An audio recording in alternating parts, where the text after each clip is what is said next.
Muy buenas tardes a toda la audiencia de Sanamente. Estamos una vez más aquí a través de la multimedia RS. Iniciamos con el mes de la primavera y hoy venimos con un tema acorde también a lo que es la estación. La primavera es una época en donde todo florece y puede haber un renuevo, un reinicio. Y es justamente por eso que en Sanamente hoy te traemos como tema el arte de soltar. Cómo dejar ir lo que no nos hace bien. Vamos a estar abordando una serie de temas de que necesitamos soltar porque no nos hace bien. ¿Cuáles son las señales que nos indican de que necesitamos soltar aquello que no nos está haciendo bien? ¿Cuáles son algunos ejemplos para que puedas identificar si vos te encontrás en esa situación? ¿Cuáles son las consecuencias de no soltar a tiempo una determinada situación que te hace mal, que te quita calidad de vida? Y también cuáles son los tips y las recomendaciones para lograr justamente el objetivo de estar mejor, soltando aquel peso, aquella carga, aquella mochila que lo único que hace es le añade peso a tu vida, quitándote, restándote bienestar emocional, mental, psicológico. Y también limitándote de repente a nuevas oportunidades y a nuevas maneras de ver y de hacer las cosas. Todos necesitamos aprender a ver diferentes tipos de situaciones con una mirada diferente. Necesitamos desarrollar justamente esa flexibilidad que es tan saludable y que es una competencia psicológica, una competencia también mental y emocional que todos necesitamos aprender porque de verdad nos aligera la vida.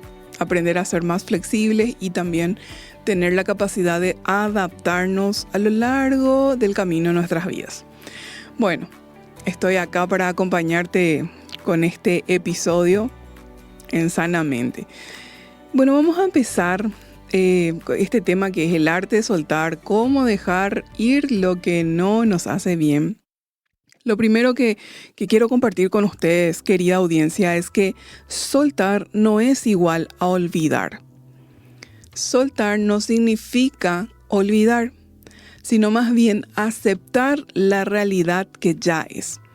Entonces, soltar guarda más relación con esta palabra que es aceptar. Aceptar esa nueva realidad en mi vida, nueva realidad en el trabajo, nueva realidad en la pareja, nueva realidad en la familia, en la facultad, nueva realidad en cualquiera de los ámbitos o dimensiones en las que nosotros nos movemos. Somos seres sociales y tenemos un montón de dimensiones en donde nosotros nos estamos moviendo y estamos operando, justamente viviendo esta humanidad tan linda que tenemos. Y vamos a ver un poco y compartir y vamos a definir qué es soltar. Cuando decimos soltar nos estamos refiriendo al acto de la aceptación activa. Significa que reconocemos que una situación, una relación o expectativa de algo que yo esperaba, de algo que yo suponía, de algo que yo deseaba y anhelaba, ya cambió. Y significa redirigir tu energía hacia lo que sí es posible. No es negar ni tampoco borrar el pasado. Tampoco es una resignación pasiva. En realidad es ver la realidad completa, con sus límites y con sus oportunidades. Y también es elegir conductas alineadas a nuestros valores presentes. Entonces, soltar duele al principio. ¿Y por qué duele? Porque el cerebro busca coherencia y busca control todo el tiempo. Esa es la función de nuestro cerebro. Entonces, por eso es que al principio duele.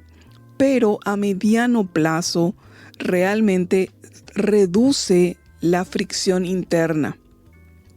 Esa fricción y esa tensión interna que se genera dentro de nosotros porque estamos de alguna forma padeciendo, sufriendo,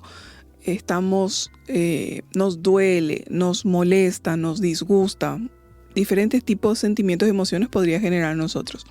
Pero a largo plazo realmente se reduce la fricción interna y sobre todo se abre un espacio para el cuidado y para el aprendizaje. ¿Cuáles son algunas señales de que algo conviene soltar? Bueno, por ejemplo, cuando yo me hago preguntas que no tienen respuestas y esas preguntas me absorben, me quitan energía, estoy todo el tiempo ahí en un círculo dando vueltas sobre el mismo tema, sin embargo no hay respuesta. También otra señal de que uno necesita soltar algo es cuando sentimos culpa recurrente por lo que pudo ser y no fue. Sí, y si hubiera hecho esto, y si hubiera dicho aquello, y si hubiera empleado esta estrategia. Para sentir culpa no es provechoso.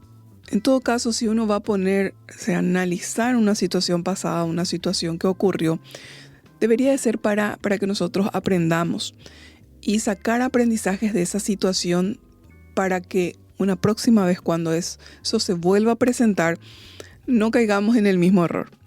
Solo y únicamente para eso es bueno revisar algo que pasó, pero no para sentir culpa. Y si yo estoy sintiendo culpa, una culpa que me carcome, una culpa que me quita la paz, me quita el sueño, me quita la alegría y la capacidad de disfrute y de goce, entonces estamos ante una situación que efectivamente necesitamos soltar. También muchas veces cuando postergamos decisiones esperando una señal perfecta. Entonces necesitamos, cuando las personas buscan señales perfectas antes de decidir y posterga pasos obvios. También otra señal es cuando, por ejemplo, relees chats o ves fotos de otras épocas para sentirte igual que antes. Entonces ahí hay una clara evidencia y un claro indicador de que necesitas soltar esa situación, eso que te está, por así decirlo, atándote. También cuando te cuesta cerrar, cuando evitas archivar, cuando evitas donar, cuando evitas despedirte o actualizar estados, por ejemplo. Entonces ahí hay un indicador de que necesitas soltar algo. También cuando cambios pequeños que te ocurren te desregulan desproporcionadamente, te sacan de tu centro, te desequilibran. Entonces, muchas veces también cuando tenés rutinas que ya no encajan, pero que las sostenés por costumbre. Una rutina que ya no encaja en tu vida, en tu forma de pensar, ya no encaja con tus valores, con un proceso de reflexión que vos pudiste haber realizado y cambios que pudiste haber decidido implementar en tu vida, pero seguís realizando ciertas rutinas, nada más por costumbres, más que nada por costumbres. ¿Cuáles son algunos ejemplos donde nosotros necesitamos soltar y aprender? Un proyecto rechazado y si seguís afinando una versión en vez de justamente ir a otra propuesta. Cuando estás en una relación y en una ruptura, revisás las redes sociales de esa persona cada noche, ¿sí? Cuando también recibís un diagnóstico y continúes con la misma exigencia anterior. También cuando una amistad, por ejemplo, se volvió fría y, sin embargo, vos insistís con planes unilaterales que no se concretan. Entonces hay una clara indicación de que hay que soltar esa amistad. Tal vez cuando tu hijo adolescente ya tiene nuevas prioridades y vos le exigís el mismo nivel de presencia que cuando era un preadolescente o un niño.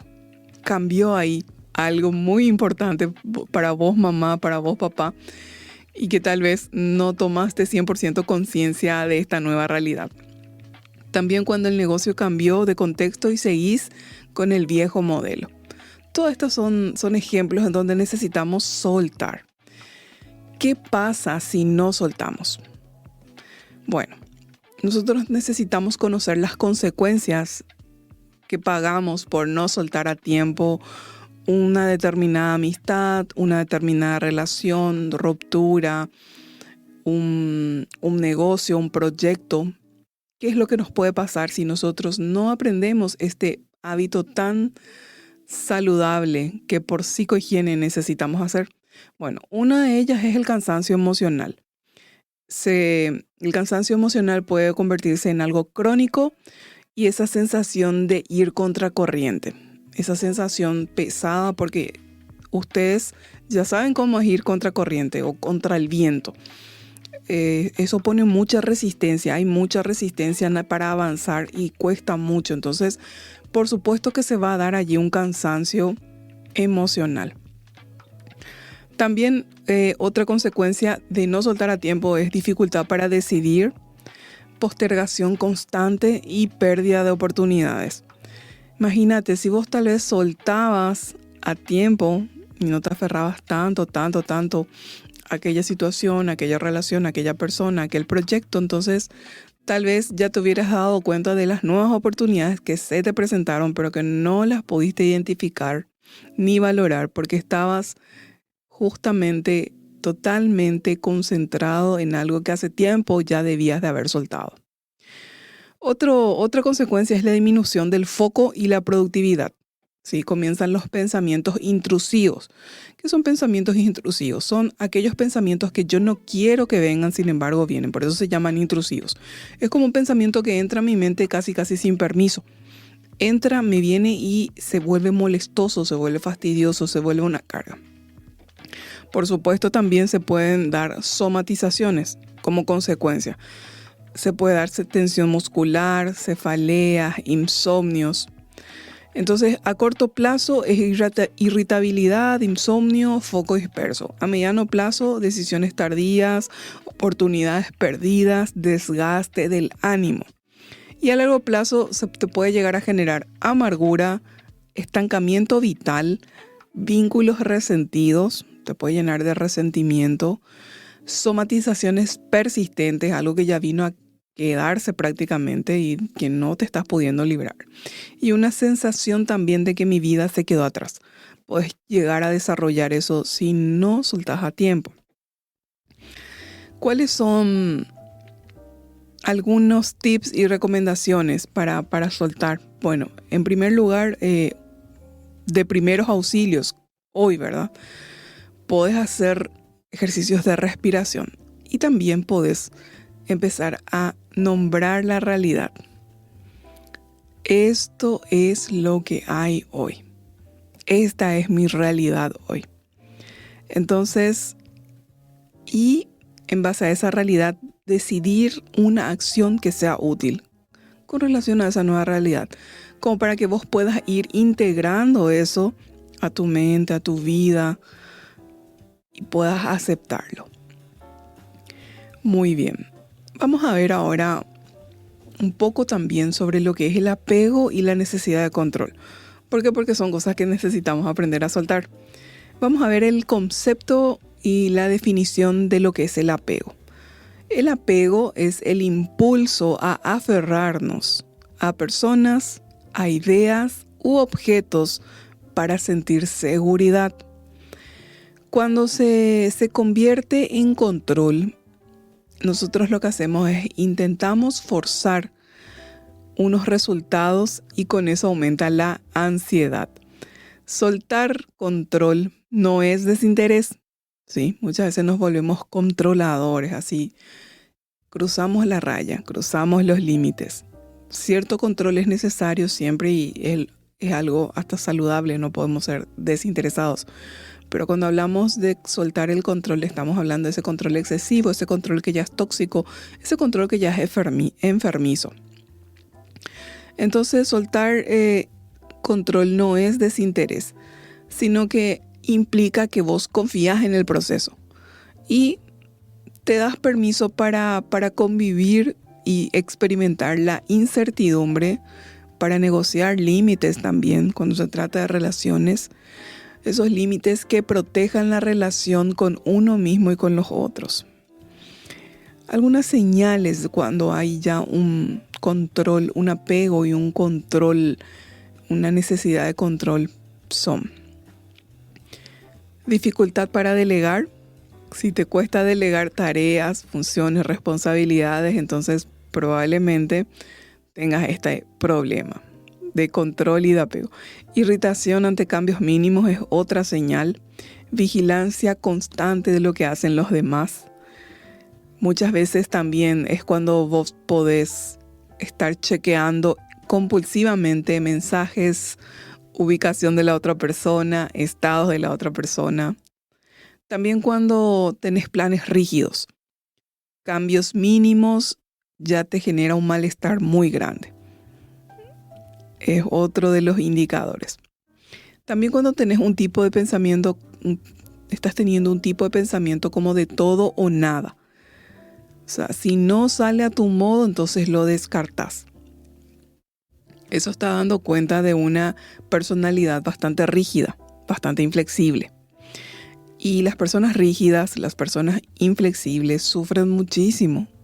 Sufren mucho porque a la menor situación en donde las cosas no ocurren según su expectativa, criterio o parecer, entonces ya se sienten mal y tienen malestar.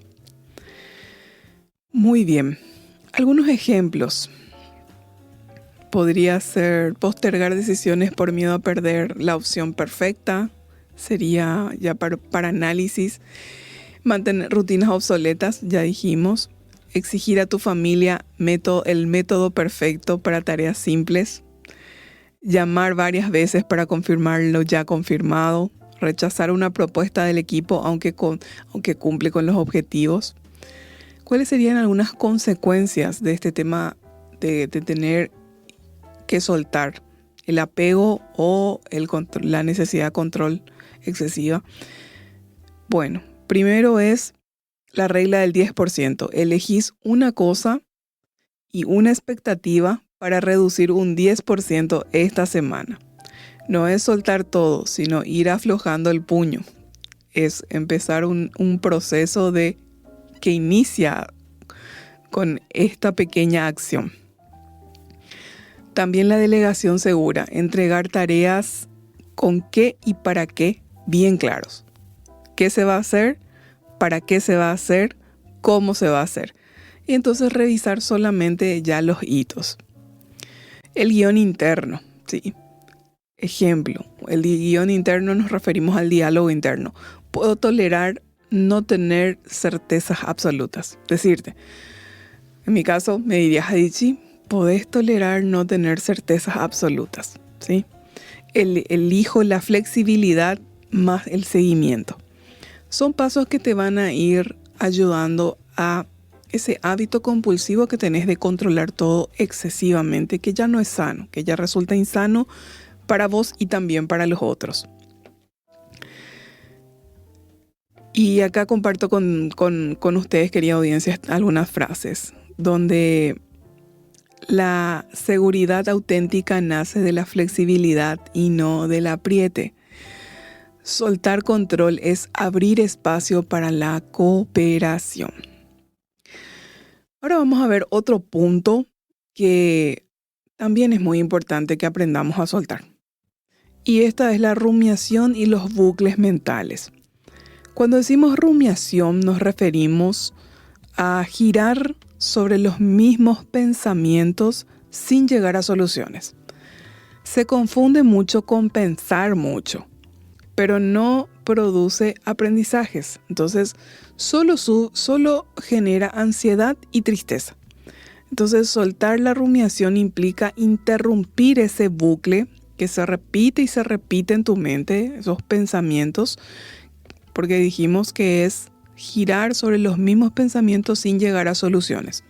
O sea, es pensar y repensar y volver a pensar sobre el mismo tema de forma improductiva. No logras delinear una solución, un plan de acción, sentirte mejor. Al contrario, eso va sumando malestar emocional porque el grado de enojo puede aumentar, el grado de tensión emocional puede aumentar y ese enojo se puede convertir en ira. Y esa ira se puede llegar a convertir en furia si vos mismo estás alimentando con la rumiación y con los bucles mentales. Bucles mentales, ¿qué significa? Que sigue un mismo patrón. Va siguiendo un mismo patrón de forma circular. No te lleva a ningún lugar, no suma. Por ejemplo, cuando estoy pensando todo el tiempo, ¿y si me equivoco? ¿Y si me equivoco? ¿Y si me equivoco? Durante horas. Sin embargo, no acciono, no tomo ninguna decisión, no realizo un plan de acción para mitigar los riesgos de la posibilidad de equivocarme. Porque el equivocarse siempre va a ser parte posible de la realidad que nos toque vivir.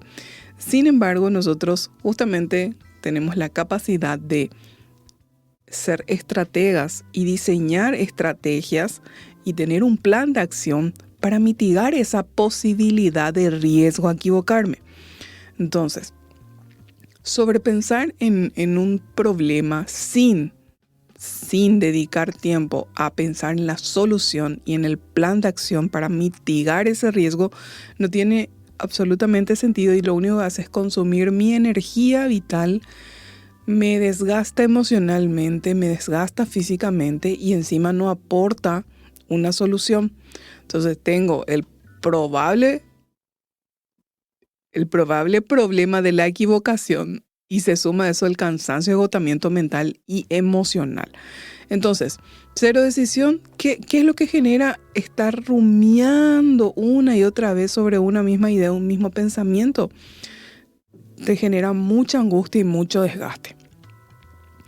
Otro ejemplo sería cuando reescribimos mentalmente una discusión todo el día. Y a todos nos pasó cuando hubo un momento de tensión con alguien, alguna discusión o algún intercambio donde hubo de pareceres, de criterios, donde hubo una tensión. ¿Y qué solemos decir? ¿Por qué no le dije esto? ¿Por qué no le dije lo otro? ¿Por qué no le respondí así? Bueno, eso no te lleva a ningún lugar. Lo único que sí va a generar en vos es mayor rabia. En este caso la rabia no te aporta, no te suma, no te resuelve nada. Al contrario, te quita, te disminuye. También cuando nosotros rumiamos, cuando nos ponemos a repasar errores del pasado por la noche. ¿Qué es lo que eso nos puede generar? Insomnio en primera instancia y luego también el sueño fragmentado. ¿Por qué? Porque estamos afectados justamente por esa calidad de pensamiento que estábamos teniendo antes de dormir. Otro ejemplo también es cuando nosotros nos imaginamos catástrofes antes de exponer. ¿Esto qué puede generar como consecuencia? Bloqueo de tu rendimiento. Y vos, sin embargo, estás repasando una y otra vez esa posible catástrofe que te va a pasar, que te puede dar.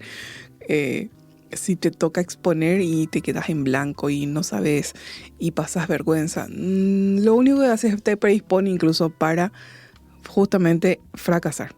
Entonces, cuidado con lo que entra en tu mente, cuidado con tu diálogo interno, mucho, mucho cuidado.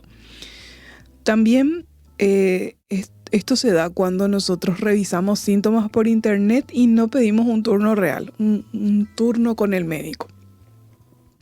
No te lleva a nada, tenés que soltar eso, no podés fiarte o guiarte por todo lo que dice en internet, porque vos incluyas o metas algunos síntomas y esperes que te diga internet qué es lo que tenés. Hacelo concreto, hace algo realmente, da un paso de acción y anda al médico. Hace una cita con el médico, hacete los análisis que te tengas que hacer, enfrenta esa realidad con confianza, con fe, no con temor, esperando siempre lo mejor, pero también preparado para lo que se venga. Por ejemplo, cuando una persona quiere tener justamente, tiene pensamientos de rumiación, cuando quiere hacer un plan perfecto y nunca inicia su plan. Muy bien.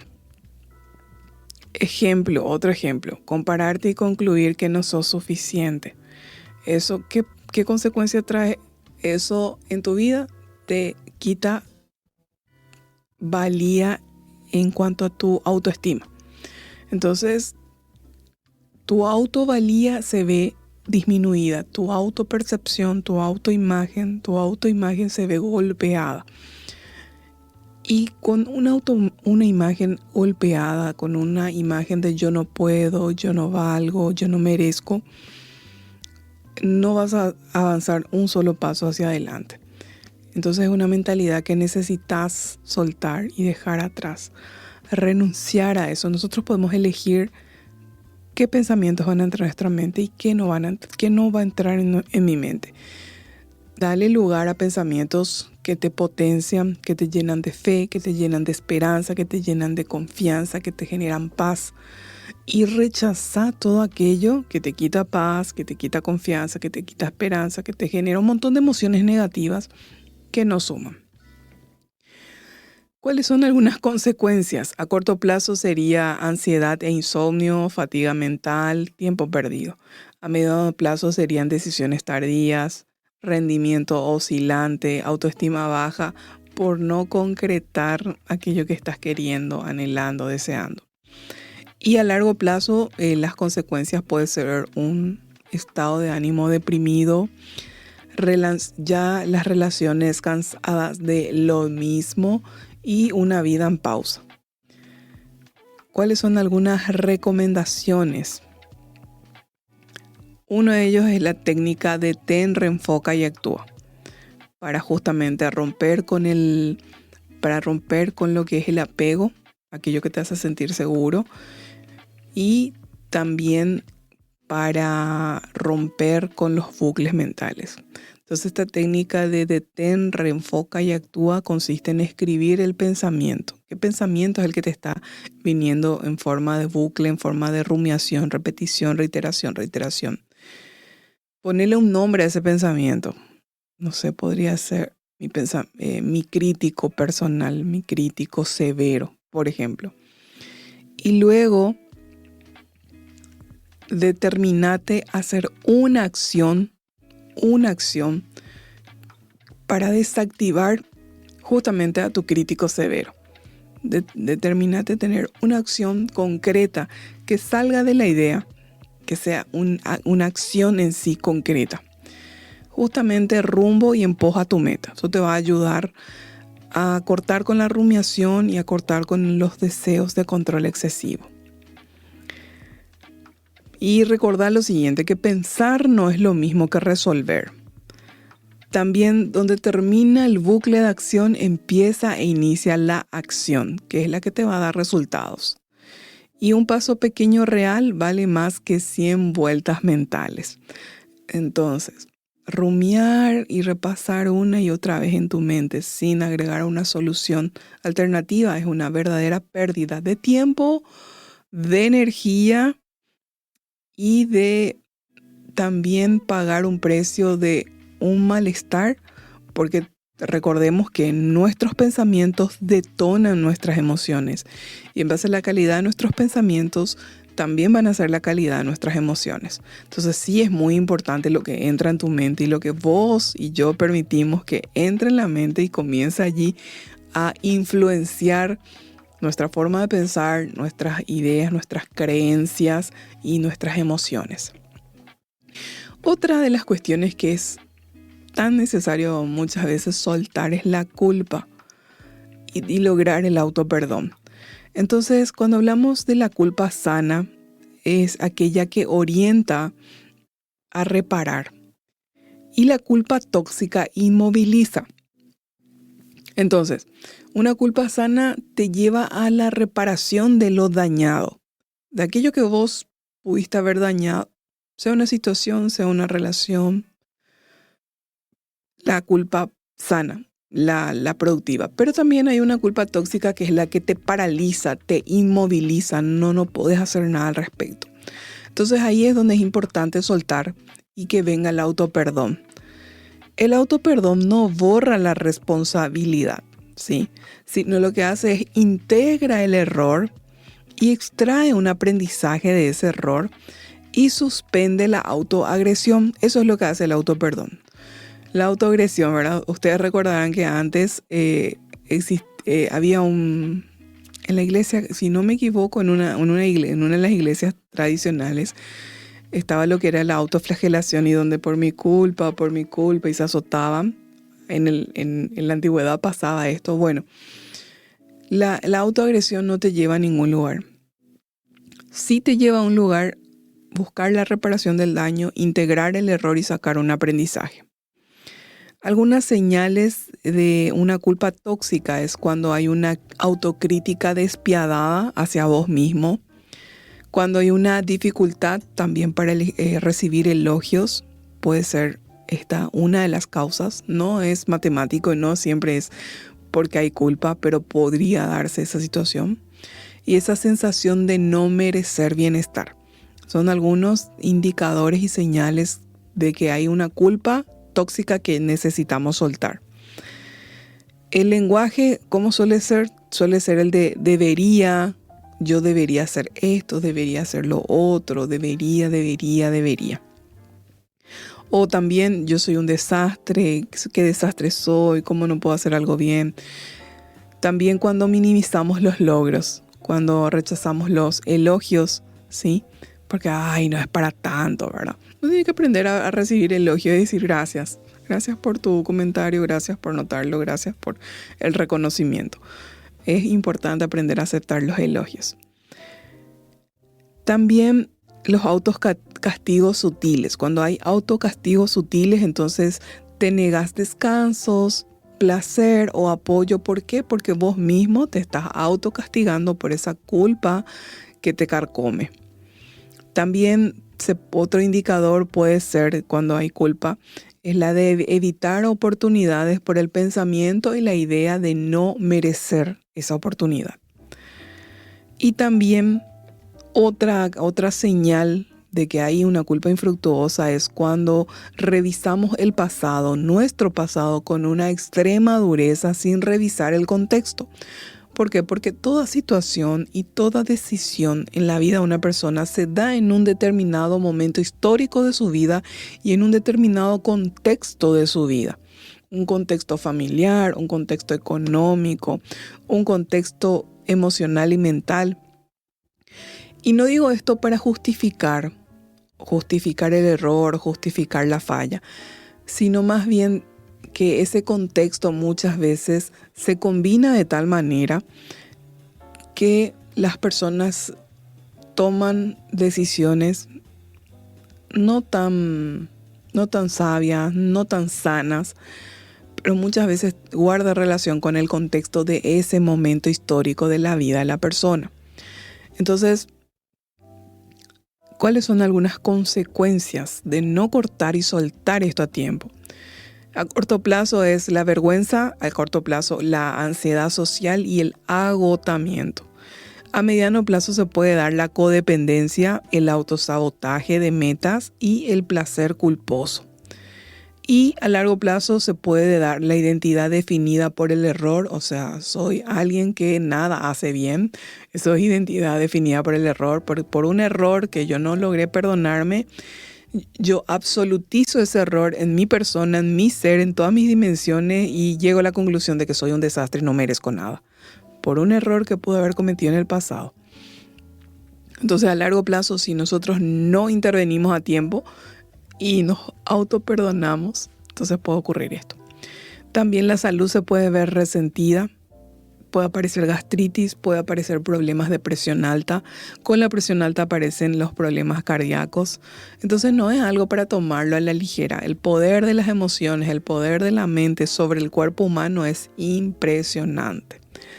Tal es así que si vos no estás contento ni feliz, por ejemplo, pero esbozás una sonrisa y mantenés la posición de la sonrisa, tu cerebro interpreta que vos estás contento y segrega todas las hormonas de la felicidad, por ejemplo. Entonces es importante que nosotros conozcamos esto para que nosotros podamos intervenir intencionalmente y con herramientas, técnicas y estrategias nos ayudemos a nosotros mismos. Muy bien. Algunas recomendaciones si tu problema es soltar la culpa, si tu problema es lograr el autoperdón. Primero está el mapa de reparación, que es en 3 pasos. Primer paso, ¿qué pasó? Te preguntas qué pasó, qué ocurrió. Segundo, te preguntas qué aprendí. Y un acto reparador esa semana puede ser algún ofrecimiento de disculpas, corrección del proceso, alguna devolución. Hacer una acción concreta que te ayude a reparar aquello que te está generando culpa. También el límite a la autoagresión. Cada autocrítica hay que reformularla de manera funcional. La próxima vez haré X cosa, por ejemplo, ¿sí? Entonces, no autocastigarte, sino de eso negativo sacar un aprendizaje y decir, para la próxima vez voy a accionar de esta manera, voy a reaccionar de esta manera, voy a responder de esta manera, voy a hacer esto. Muy bien. También aquí es muy importante que aprendas a diferenciar de qué te puedes hacer cargo y de qué no te puedes hacer cargo. Entonces, por ejemplo, me hago cargo y responsable de A, no me hago cargo de B, porque B no depende de mí. Y eso es muy importante que nosotros aprendamos a distinguir y tener plena conciencia siempre de qué cosas están bajo mi control y qué cosas no están bajo mi control. Bajo mi control, ¿qué está? Mis pensamientos, mi forma de responder, mi forma de comerla, mi plan nutricional. De mí depende, por ejemplo, bajar de peso.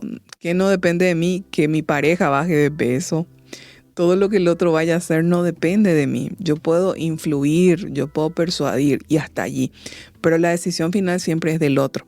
Entonces yo necesito siempre tener muy claro qué sí depende de mí y qué no depende de mí, que está fuera de mi alcance y fuera de mi control. ¿Por qué? Porque agobiarme, preocuparme y sentir angustia, ansiedad por lo que el otro haga o no haga es inútil y es en vano. Yo no tengo control sobre eso. Yo solo tengo control sobre mi actitud, mi forma de responder, mis acciones, mi conducta. No así sobre el otro. Muy bien. Y algunas frases que quiero compartir con ustedes, audiencia. Perdonarme es darme permiso para crecer.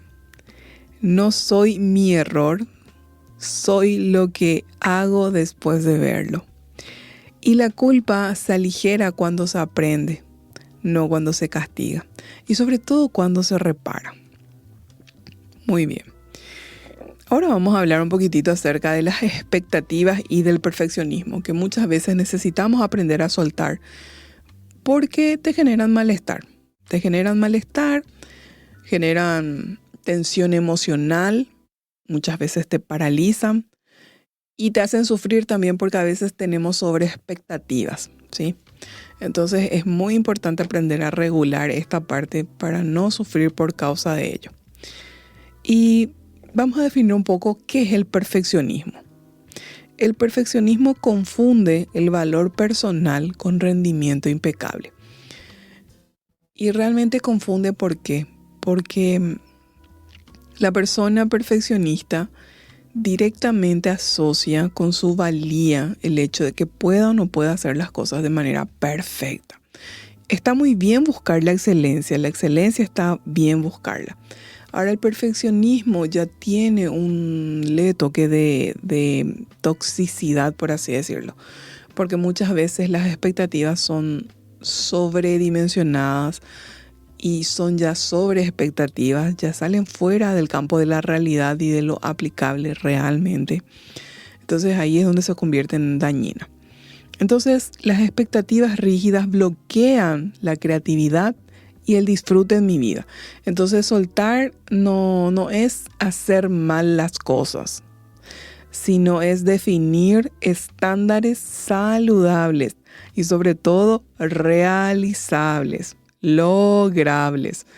Entonces es definir esos estándares para priorizar el impacto y aceptar lo suficiente como estrategia sostenible.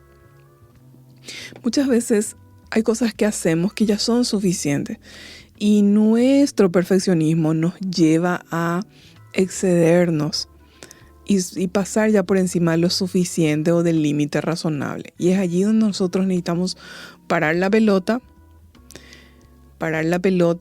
y ponernos límites o ponerle límite a ese perfeccionismo y soltarlo soltarlo y decirse a uno mismo, no pasa nada si no es perfecto, absolutamente perfecto lo que voy a hacer, voy a entregar el trabajo que voy a tener, la respuesta que voy a tener, ¿sí? Muy bien, algunos ejemplos podría ser, si no es perfecto, no sirve. Entonces, ¿qué tenemos como consecuencia? Proyectos sin publicar. ¿Por qué? Porque no estaba perfecto. Y esto, las personas perfeccionistas sobre todo se dan cuenta de esto cuando ven los proyectos que otros lanzan, las acciones, las estrategias, el producto, el resultado que lanzan y se quedan así y decía, eso cualquiera lo puede hacer, piensa un perfeccionista. Y porque no está perfecto justamente, ¿verdad? Sin embargo, el mundo es de los hacedores. Está muy bien, repito, está muy bien buscar la excelencia. Es excelente y es loable. Buscar la excelencia en todas las cosas que hacemos, darle un sello de calidad. Pero llevar eso a un extremo donde es ya utópico alcanzar esa perfección, entonces ahí es dañino para la persona y para el entorno también, porque estar cerca de un perfeccionista muchas veces es insufrible.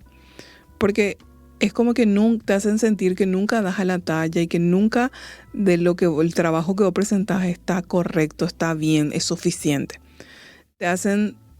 Te transmiten una sensación de insuficiente y una sensación de que no tiene la calidad de que debería de tener trabajo. Eso es lo que suele hacer generalmente un perfeccionista. Entonces, no solamente sufre él, sufren con los que lidian, con quienes comparten, con quienes trabaja esa persona.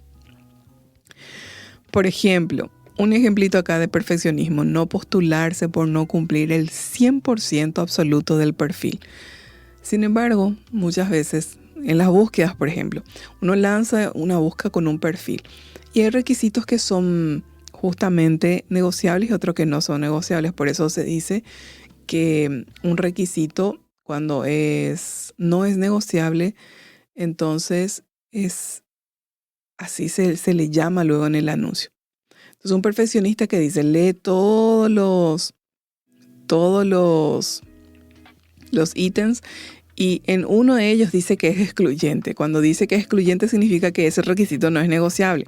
Pero en todos los demás no dice excluyente. Entonces, pero el que es perfeccionista se pierde esa oportunidad porque dice, no, ahí dice 6 características que tiene que tener el perfil y yo no tengo las 6, yo tengo 5. Sin embargo, yo les cuento que en los procesos de búsqueda y selección muchas veces uno pide lo que pide, pero la verdad es que el mercado es el que determina si hay o no ese perfil y con cuánta regularidad hay ese perfil. Y si tiene todo lo que yo necesito. Y a veces yo puedo aspirar a tener 6 requisitos de un determinado perfil. Sin embargo, el mercado no me ofrece eso y hoy por hoy el mercado no lo va a ofrecer.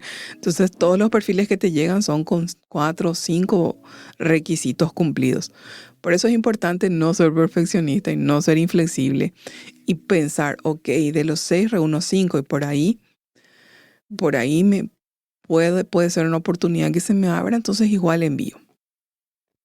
También puede ser, otro ejemplo es cuando colapsas ante cambios mínimos en un plan.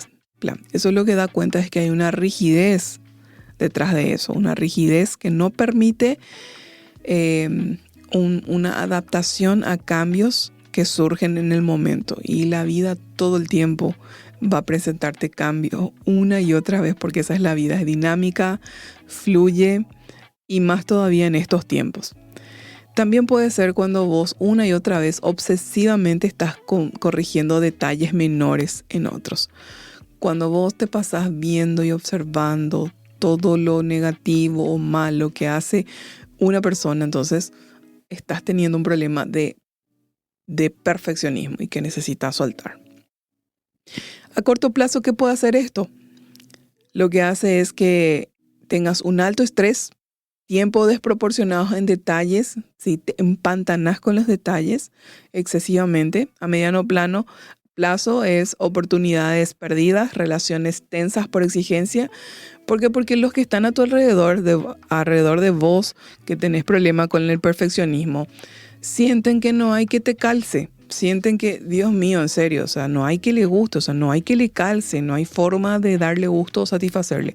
Entonces, eso es muy difícil y es agotante llevar una relación de esas. También quiero que veamos cuando las relaciones no nutren, entonces hay que poner límite y distancia.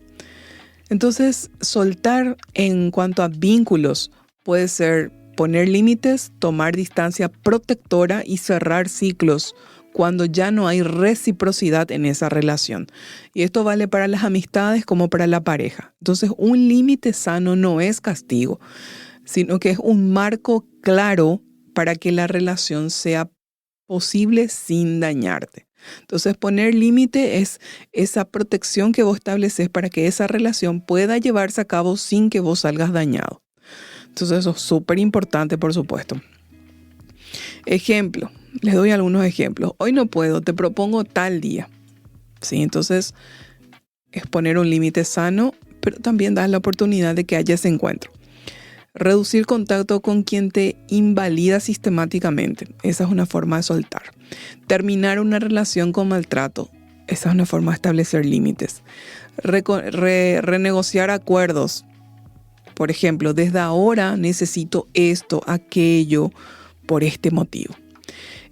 Elegir espacios con cuidado y también con reciprocidad.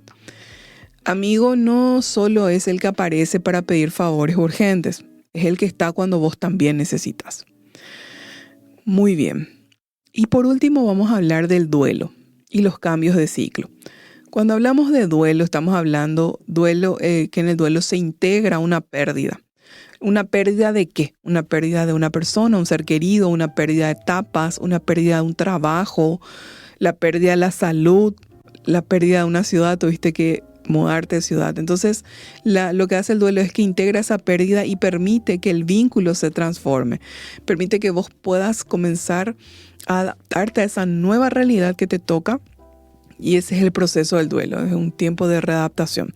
Soltar no borra el amor, no significa que porque vos sueltes algo se borra el amor o termina el amor o vos ya no ames. Solamente cambia la forma de la presencia. Entonces, el proceso no es lineal, eso tenemos que entender. Requiere tiempo y hay rituales de apoyo.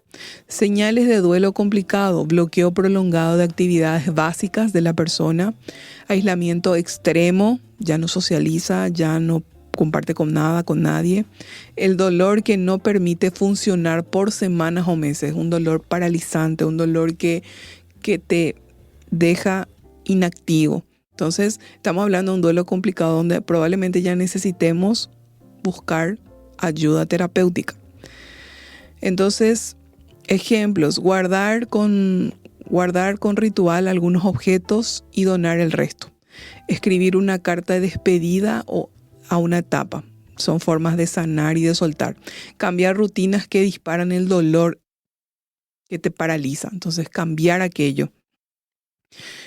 También puede ser pérdida de un empleo o de un rol. Entonces, sostener la identidad previa. Vos no sos tu rol ni sos tu empleo. Vos sos mucho más que eso. Tampoco sos tu relación. O sea, no basar tu identidad personal en una relación, en un trabajo, en un rol. Vos sos mucho más que un rol, un trabajo. Vos sos mucho más que tus habilidades. Vos sos mucho más que tus capacidades. Sos muchísimo, muchísimo más en serio. Entonces, es por eso que hoy quisimos compartir contigo estos temas que necesitamos, todas estas situaciones donde necesitamos aprender a soltar. Y cierro con esta frase. Soltar es un acto de valentía. Dejo ir lo que me lastima para cuidar lo que me sostiene.